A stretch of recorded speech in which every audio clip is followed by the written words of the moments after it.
Triselec est une société publique locale. Ça veut dire que nos actionnaires sont publics, mais qu'on fonctionne comme une société privée classique. Notre cœur de métier, c'est le tri de collecte sélective, donc à la fois sur le bassin de métropole européenne de Lille et de Dunkerque Grand Littoral.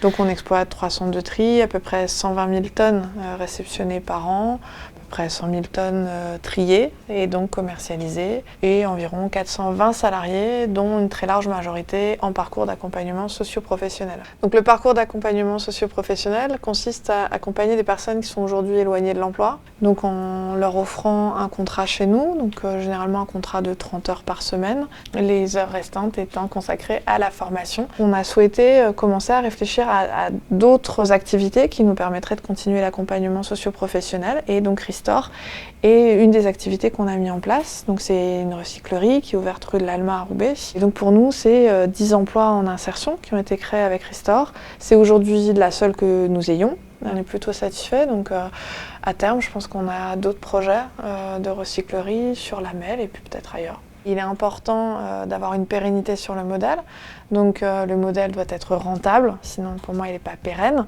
Donc ça aussi, au début quand on lance une nouvelle activité, ça peut être un petit peu compliqué.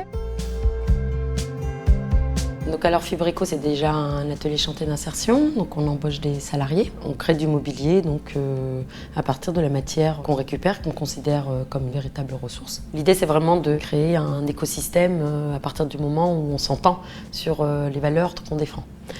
Parmi les partenaires, il y a par exemple Triselec avec qui on travaille depuis quelques temps et ils nous ont ouvert leurs portes et les jeunes ont pu choisir tout ce qu'ils avaient envie. On est ressorti avec 750 kilos de déchets. On est venu avec à peu près une quarantaine de jeunes, mais de manière transfrontalière puisque ça s'inscrit dans le cadre d'un programme Interreg où il est question de la mobilité, de la formation et de l'employabilité des jeunes. Sur la question de l'essaimage, je pense que c'est un modèle qui pourrait à terme effectivement être essaimé, mais c'est un modèle qui doit être porté aussi par les politiques.